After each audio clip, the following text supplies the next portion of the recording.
الحمدللہ رب العالمین والعاقبۃ للمتقین والصلاة والسلام علی سید الانبیاء والمرسلین اما بعد فاعوذ باللہ من الشیطان الرجیم بسم اللہ الرحمن الرحیم والضحیٰ واللیل اذا سجی ما ودعک ربک وما قلی وللآخرۃ خیر لک من الاولی ولسوف یعطیک ربک فترضی الم یجدک یتیما فآوی ووجدک ضالا فہدی ووجدک عائلا فأغنی فأما الیتیم فلا تقہر وأما السائل فلا تنہر وأما بنعمت ربک فحدث آمنت باللہ صدق اللہ مولانا العظیم ان اللہ وملائکتہ یصلون علی النبی یا ایہا الذین آمنوا صلوا علیہ وسلموا تسلیما الصلاۃ والسلام علیک یا سیدی یا رسول اللہ وعلی آلک واصحابک یا سیدی یا حبیب اللہ الصلاۃ والسلام علیک یا سیدی یا رحمۃ للعالمین وعلی آلک واصحابک یا سیدی یا خاتم النبیین بعد حمد و صلات قاری صاحب نے قرآن مجید فرقان حمید کی جس صورت کو تلاوت کیا ہے اسی صورت کے اوپر ہم کلام کریں گے، لیکن قرآن کی یہ تفسیر جو ہے آج جو ترتیب قرآن کے الکلمات ہیں اس سے جدا کر کے امت کے لیے قیامت تک جو اس صورت میں سبق ہے اس سبق کو بیان کیا جائے گا۔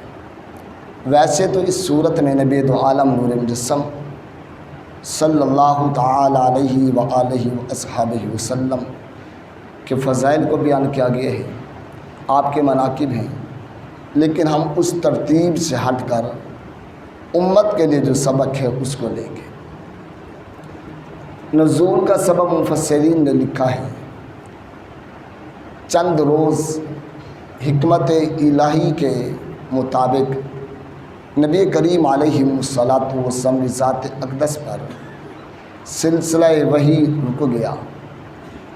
جب سلسلہ وحی رکا، مشرکین دشمنان مصطفیٰ صلی اللہ علیہ وسلم اور دشمنان اسلام نے یہ طعنہ دیا کہ معاذ اللہ محمد صلی اللہ تعالی علیہ وآلہ وسلم کا رب ان سے ناراض ہو گیا ہے اور رب نے اس پر اپنا چہرہ منہ پھیر لیا ہے۔ یہ طعنہ دیا مصطفیٰ کریم صلی اللہ علیہ وسلم بشری تقاضے کے تحت غمگین ہوئے۔ رب تعالیٰ نے اس غم کو دور کرنے کے لیے تشفی کے طور پہ اس صورت کو نازل فرمایا۔ رب نے اعلان کیا والضحیٰ واللیل اذا سجی، محبوب تیرے روشن چہرے کی قسم، تیرے منور چہرے کی قسم۔ والضحیٰ عربی میں چاشت کو کہتے ہیں،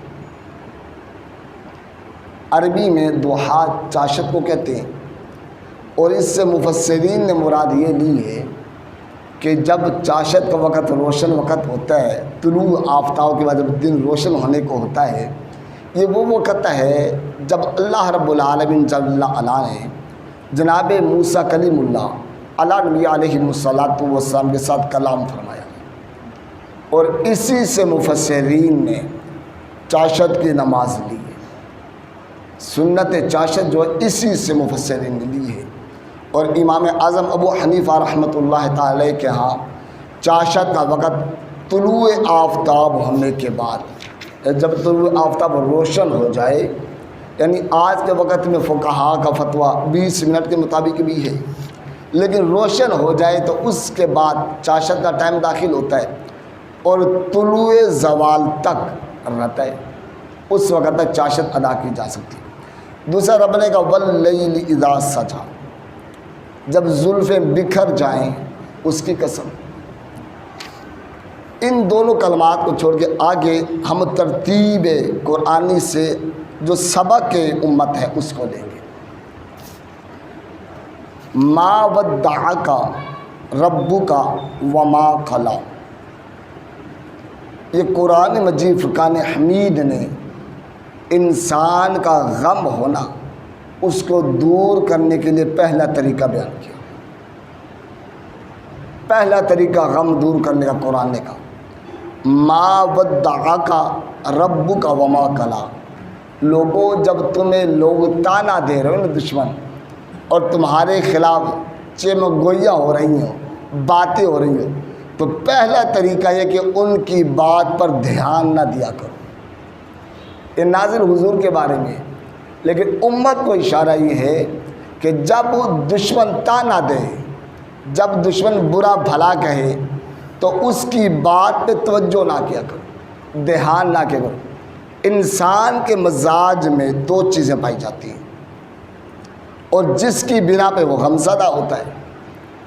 ایک مزاج انسانی یہ ہے کہ وہ اپنے مفاد کی خاطر چیز کو لیتا ہے، یعنی مثال کے طور پہ دین سے دوری کا سبب مزاج ہوتا ہے۔ مزاج ہے کہ اگر میں دکان چھوڑ کے نماز کے لیے جاتا ہوں تو گاہک کوئی چلا جائے گا۔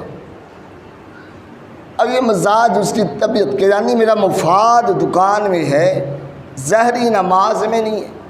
ایک یہ ہوتا ہے، اور دوسرا مزاج یہ ہوتا ہے جب اس پہ کوئی بات کرے نا وہ غصے میں آ جاتا ہے اور اس کو گالی دینا، برا بھلا کہنا، اس کے بارے میں پلاننگ کرنا شروع کر دیتا ہے۔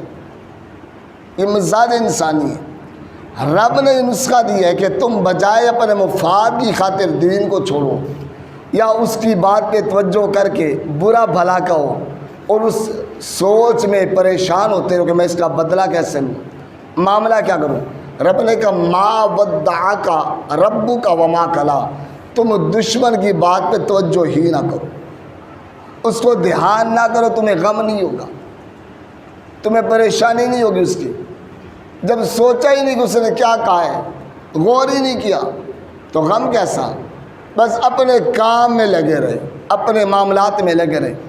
پہلا نسخہ دیا ما ودعک ربک وما قلی، کہ امت دشمن کی بات سنے اور اس پہ توجہ نہ دے۔ دوسرا نسخہ قرآن نے دیا وَلَلْآخِرَةُ خَيْرٌ لَكَ مِنَ الْأُولَىٰ وَلَسَوْفَ يُعْطِيكَ رَبُّكَ فَتَرْضَىٰ۔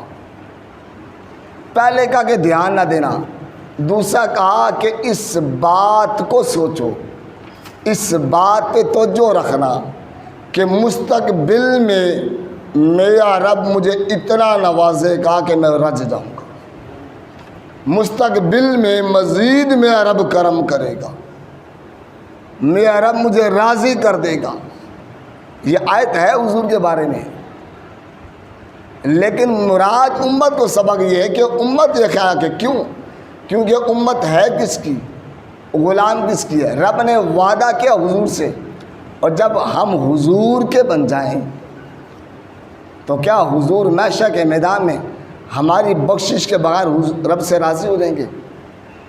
جو میری اور آپ کی بخشش کے بعد رب سے راضی ہوتا ہے، تو اگر ہم اس کے بن جائیں اور اس کی رضات کے لیے راضی ہو جائیں، اس کے لیے تگ و دو کریں، تو مجھے بتاؤ ہم جب راضی ہوں گے تو رب راضی ہوگا نا۔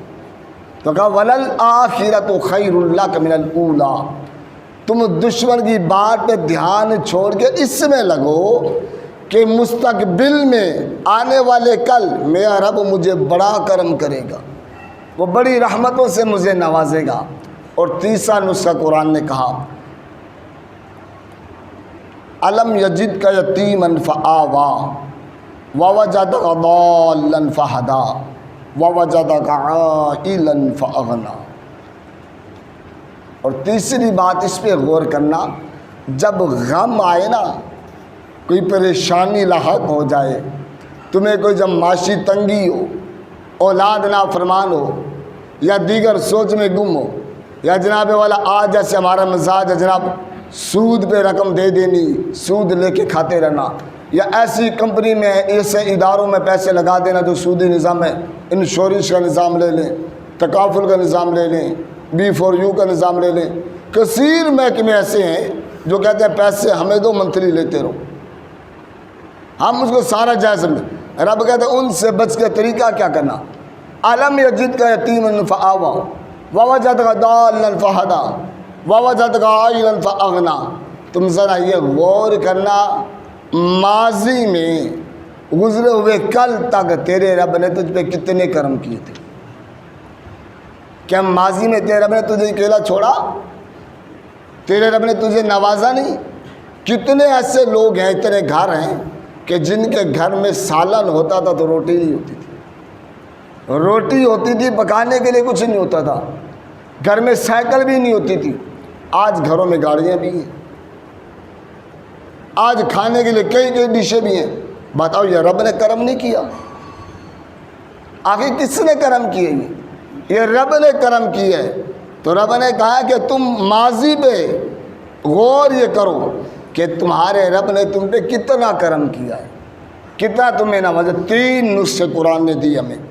پہلا کہا کہ کیا کرو، ما ودعک ربک وما قلی. پہلی بات یہ کہ جب کوئی دشمن بات کرے، کوئی کچھ کہے، تو پھر تم کیا کرو، اس کی بات پہ توجہ، اس کی بات پہ غور، اور کرو کیا. وَلَلْآخِرَةُ خَيْرٌ لَكَ مِنَ الْأُولَىٰ وَلَسَوْفَ يُعْطِيكَ رَبُّكَ فَتَرْضَىٰ.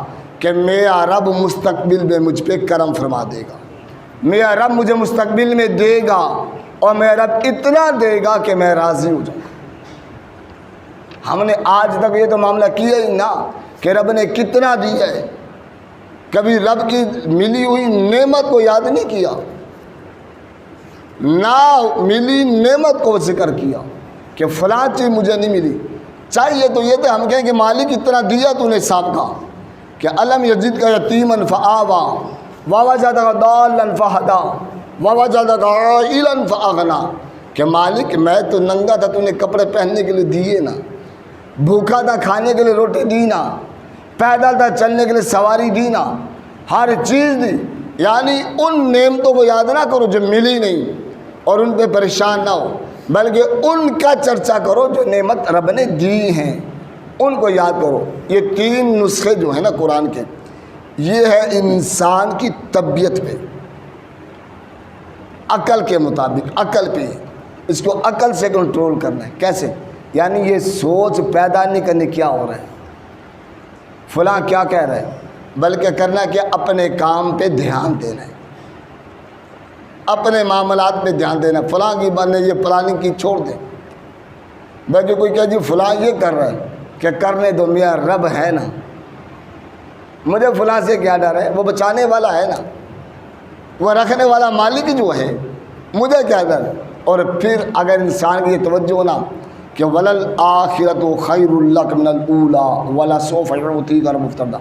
آج دیکھیں کہ آج معاشی تنگی ہے، اور کہ مالک تو راضی کر دے گا، مالک تم دے گا نا کل مجھے. اب مطلب جب دھیان رب پر ہوگا تو کتنا دے گا، وہ کرم کتنا کرے گا. اس کی مثال یوں کر لینا، آپ بصرہ کی تاریخ پڑھیں نا. بصرہ میں قحط پڑ گیا. جب قحط پڑا لوگ روٹی کے پریشان ہو گئے، بھی کھانے کے لیے کچھ نہیں ہے. بازار بصرہ ہے، ایک غلام ہے، کسی مالک نے خریدا، منڈی سے لے آیا.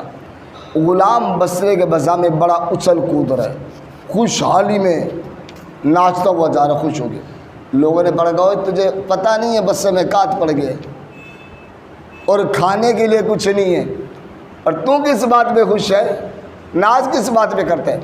غلام نے جو جواب دیا بڑا پتے کا ہے. غلام نے کہا مجھے پتہ ہے کہ بصرے میں قحط پڑ گیا ہے، لیکن تمہیں پتہ نہیں میں اس کا غلام ہوں جو بہت بڑا تاجر ہے اور جس کے گودام اناج کے بھرے ہوئے. میرے مالک کے گودام بھرے ہوئے اناج کے، مجھے بھوک کی فکر، کیونکہ میرے مالک کے پاس مال تو چوکھا ہے.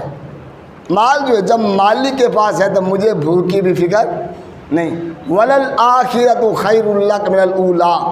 میرا مالک بڑا سخی ہے اور بڑا ہی میرا مالک کرم کرنے والا ہے. ارے کل میرا مالک اتنا کرم کرے گا نا مستقبل میں میرے پہ کہ مجھے کوئی بھوک نہیں رہے گی. اور اگر یہ کہ جناب آج کے حالات ایسے ہیں تو کل کی بات کرتا ہے، نفس شیطان کا ہے نا، آج تو بھوکا بیٹھا ہے، کل کو کیا بنے گا، تو اس کا جواب بھی دیا ہے، اس کا بھی جواب ہمیں مل گیا ہے. آپ اٹھا کے بغداد کی تاریخ پڑھیں نا. خواجہ معین الدین چشتی اجمیری رحمۃ اللہ تعالی، حضرت بختیار کاکی رحمۃ اللہ تعالی، پیر مرید کی بغداد کے بادشاہ نے دعوت کی. دونوں دعوت پر گئے تو دیکھا کیا، بیر دروازے کے بیر گلی میں بادشاہ نے غلام و چراغ دے کے کھڑا کیا ہوا روشنی کے لیے. آپ غزہ کے چلے گئے، دعوت کھائی، کھانے کھا کے واپسی نکل آئے. جب آ رہی تو وہ غلام پھر چراغ لے کے کھڑا تھا. کہ کیوں کھڑو؟ کہتے میں غلام ہوں، بادشاہ نے ڈیوٹی لگائی، میں کھڑا ہوں روشنی کے لے کے. کہ جا اللہ تجھے بادشاہ بنائے، اللہ تجھے. وہ غلام کہتا ہے بابا جی میں غلام ہوں اور بادشاہ مجھے خریدا ہے، کبھی غلام بھی بادشاہ بنے؟ آج کی حالت میں غلام ہوا تو میں کیسے بادشاہ بنوں گا؟ تاریخ بغداد میں یہ لکھا انہوں نے. وقت ایک آیا کہ بغداد کے کچھ لوگ دلی گئے اور دلی کے تخت پہ اس غلام کو بادشاہ کے تخت پہ دیکھا. دلی کا بادشاہ. لوگوں نے جا کے پوچھا اور تو غلام ہوتا تھا بغداد میں، بادشاہ کیسے؟ کہ فقیر کی دعا نے مجھے بادشاہ بنا دیا. یعنی انسان آج پہ دیکھ کے کل کے لیے پریشان نہ ہو، بلکہ قرآن یہ کہتا ہے وَلَلْآخِرَةُ خَيْرٌ لَكَ مِنَ الْأُولَىٰ وَلَسَوْفَ يُعْطِيكَ رَبُّكَ فَتَرْضَىٰ. ارے آج کے حالات دیکھ کے مجھے تانے نہ دو، میرا رب مستقبل میں اتنا دے گا کہ میں راضی رہوں گا، میرے پہ خوب رب کرم کرے گا. اچھی امیدیں رب سے وابستہ رکھے. اور کوئی کہے آج تو بھوکا ہے نا، کل کی باتیں کیسے کرتا ہے؟ تو کہے نا کہ الم یجدک یتیما فآویٰ ووجدک ضالا فہدیٰ ووجدک عائلا فأغنیٰ. تو جانتا نہیں ہے کل تک میرے رب نے کتنا کرم کیا تھا، ماضی میں رب نے مجھے کتنا دیا ہے، کیا کچھ کیا ہے. آگے 3 عمل ہیں، یہ 3 نسخے تھے عقل کے، کہ عقل کو کیسے راضی کرنا ہے، عقل کو کیسے کنٹرول کرنا ہے. آگے 3 نسخوں کا عمل جو ہے وہ تعلق ہے عمل کے ساتھ. قرآن نے اس کا ذکر کیا کہ فَأَمَّا الْيَتِيمَ فَلَا تَقْهَرْ. تیری حالت کوئی بھی ہونا، جب یتیم دیکھے تو محبت سے اس کے سر پہ ہاتھ رکھا کر. یتیم کے سر پہ کیا کرو؟ یہ ہاتھ لالچ میں نہ ہو، بلکہ یہ ہاتھ یتیم کے سر پہ اللہ کی رضا کے لیے، کہ مالک راضی ہو جائے. یا یوں آسان کہہ لیں کہ اس لیے رکھتا ہوں میرے نبی کی سنت ہے، میرے نبی کو یہ عمل پسند ہے. آج یہ عمل کا جذبہ نہیں ہے ہمارے اندر. آ تو سکے جناب بھانجا بھانجی یتیم ہو جائے نا، بھتیجا بھتیجی بھائی فوتے یتیم ہو جائیں، ان سے منہ پھیر لیا جاتا ہے جناب یہ بچے کو روٹی مانگنے نہ آ جائیں، کہ یہ 1 پیالی سالہ مجھے نہ دینا پڑ جائے. ہمیں ان سے منہ پھیر لیا جاتا ہے. اگر تو مال بھائی اور بہن چوکھا رکھے تو پھر تو ہمیں جب بڑی پیار بھی آتا ہے، محبت بھی بڑھتی ہے. رب نے کہا نہیں، جو بے سہارا یتیم ہے نا تو اس کے سر پہ ہاتھ رکھ تو دیکھ میں تیرے ساتھ کرتا کیا، تجھے کیسے نوازتا ہوں. دوسرا رب نے کہا وَأَمَّا السَّائِلَ فَلَا تَنْهَرْ. سائل آ جائے تو اس کو جھڑکنا ہے یا حضور کے لیے، لیکن امت کو یہ درس ہے، امت کو سبق ہے. امت نے سائل کے لیے سختی کا معاملہ. آج ہمارا بڑا عجیب مزاج ہے. اس سائل سے مراد ضرورت مند ہے، پیشہ ور نہیں ہے. میں پیشہ ور کی تعریف نہیں کر، میں ضرورت مند کی بات کر رہا ہوں. وَأَمَّا السَّائِلَ فَلَا تَنْهَرْ. ضروری نہیں یہ بندہ نوجوان ہو تو ضرورت مند نہیں ہو سکتا. آج کوئی جوان آ جائے نا، ہماری عجیب سوچ ہے، تو کما نہیں سکتا، ہٹا کرتا ہے، کام کیوں نہیں کرتا ہے، مانگنے آگے. میرے بھائی قرآن نے منع کیا مجھے اور آپ کو, ہم نے جھڑکنا نہیں ہے اس کو. اگر تیری استطاعت نہیں ہے تو خاموش ہو جا, نہ دے. معذرت کر, پیار سے بات کر اس کے ساتھ, بھی معذرت میرے پاس نہیں ہے, اللہ تیرا بھلا کرے. نہ کہ جنابے والا اس پہ چڑھائی شروع کر دے, اس کو جب برا بھلا کرنا شروع کر دے, تکابر شروع کر دے, تو جوان کام نہیں کر سکتا. آخر جوانی میں بھی حالات آپ کے سامنے ہیں. اب بے روزگاری کتنی بڑھ گئی ہے, یا اگر روزگار ہو بھی سے ذرائع انکم کم ہو اور اخراجات وسیع, یا گھر میں کوئی بیماری آ گئی, کچھ اور مسائل بن گئے, تو ضرورت تو پڑ سکتی ہے. مجھے اور آپ کو اختیار تو نہیں کہ جناب والا ہم اس کو تانے دیں. اگر ہے تو دے دو, اور نہیں ہے تو مسکرا کے معذرت کر لو. مسجد میں دیکھنے اتفاق ہوتے ہیں مجھے کئی بار کہ جب کوئی آ کے بات کر لے تو جب ہر طرف سے چڑھائی شروع ہو جاتی ہے. ہم جانتے ہیں مسائل مساجد مانگنا منع ہے, جائز نہیں ہے, لیکن میرے بھائی, لیکن کم از کم اخلاقیات بھی تو کوئی چیز ہے. مسجد میں شو کرنے کی اجازت تو نہیں ہے نا. ہم شروع ہو جاتے ہیں سارے اس کے ساتھ, یہاں پتہ نہیں اسے کیا کر دیا آج, وہ مسجد میں آیا کیوں. آپ نے نہیں دینا نہ دیں, لیکن کم از کم قرآن نے تعلیم دی کہ وَأَمَّا السَّائِلَ فَلَا تَنْهَرْ, یہ ہے حضور کے لیے, لیکن امت کو سبق ہے نا یہ قیامت تک کے لیے. قرآن کا ہر لفظ امت کے لیے سبق والا ہے کہ تم نے اس کے ساتھ سختی کا معاملہ نہیں کرنا, جھڑکنا نہیں ہے. توفیق ہے, رب نے استطاعت دی ہے, دے دو. اور پھر دوسری بات ہے کہ جب اگر اللہ کا بندہ آ گیا ہے اور تم نے اللہ کے بندے کو دیا ہے, تو مجھے بتاؤ کیا دینے سے ہمارا مال کم ہو گیا؟ ظاہری صورت تو یہ کہ 20 روپے دے 10 دے 10 کم ہو گئے. لیکن جب نبی کریم علیہ الصلوۃ والسلام نے ضمانت دی ہے کہ صدقہ دینے سے مال کم, حضور نے قسم اٹھا کے میں ضامن ہوں تمہارے اس بات کا کہ تمہارا مال کم, جب حضور نے ضمانت دی پھر ہم کیوں گنتی کرتے؟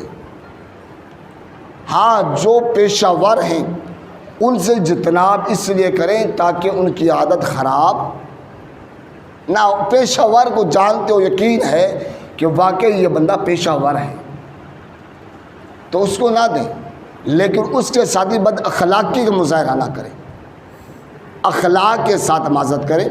قرآن نے پہلا درس دیا کہ تم نے یتیم کے سر پہ ہاتھ رکھنا ہے, لالچ میں نہیں بلکہ رب کی رضا کے لیے.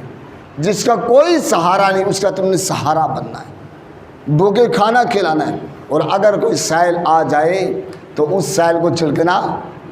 اور تیسرا ذکر کیا قرآن نے, وَأَمَّا بِنِعْمَةِ رَبِّكَ فَحَدِّثْ,